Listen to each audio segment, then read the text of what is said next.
I've debated these women countless times on TikTok, and the modern feminists, they are convinced that you're not accepting, you're not empathetic, you're not caring, you're not all the things that women are supposed to be if you do not want men dressed as women in your bathroom or your locker room or wherever with your children, like the YMCA in Kansas City, where the 7-year-old got fully exposed to male genitalia in her face in the locker room at the YMCA. And the YMCA was like, no, our policy is that people that identify as female are allowed to go in the dressing room. And that's our policy. They didn't even care. Nothing happened. They didn't care. But I always tell them, you guys are the same ones that are talking about the patriarchy and, you know, down with the patriarchy and all of this stuff. But at the same time, choose the bear. Yeah, right. Exactly. But at the same time, these same people are allowing literal biological men to take over all of our spaces, everything that our grandparents fought for, and getting all of the rights that we have today. Title IX. Prior to the implementation of Title IX, there were like 200 and something thousand girls in school sports. And after the implementation of Title IX in like 2011 or 2013, there were 3.2 million girls in school sports. It opened the door for women to enter into all sorts of degree programs, including being doctors. Less than 5% of medical school students were women prior to the implementation of Title IX.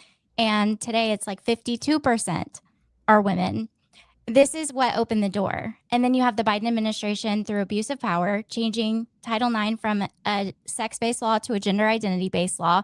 And what I tell all these feminists is you are throwing away all of the decades of work that our grandparents, if some people are young enough, it's their great-grandparents, our parents. I mean, my mom was going to high school and college when Title IX was being implemented.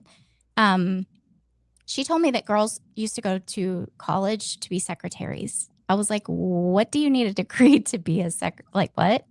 Yep. That's really like when you were a female going to college, you had a handful of professions you could choose from, being a teacher, being a secretary. There weren't very many. You couldn't go to a college and say, I want to be an engineer or I want to be a doctor. They would be like, yeah, okay.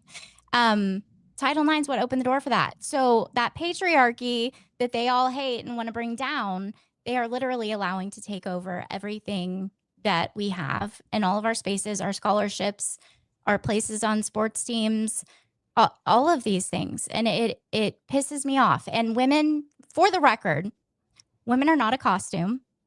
Putting on makeup and wearing a dress and a wig or growing your hair out or whatever doesn't make you a woman. That's not what is a woman. It's not even close. That's right. I think above anything else, we learned a lot last night about the modern liberal and how hypocritical and how much frauds these people really are. We've been hearing for years about feminism from the left, and they literally just pissed it down the drain last night. We've also been hearing for years about racial equality and the demands to vote for the first African-American in whatever position you have an opportunity to vote for that person. And they would have had the first Black female governor in the state of Virginia. And instead, in the entire country. And the entire country. And instead, they chose the deep state operative of Abigail Spanberger, who actually had racists in her campaign, carrying racist signs about putting people back in the days where they had different countertops they had to sit in. They couldn't drink from the same water fountains. Like, that's the stuff that was being shown at her rallies by her supporters, by people who were paid by her campaign and other people to be there. And the left chose her.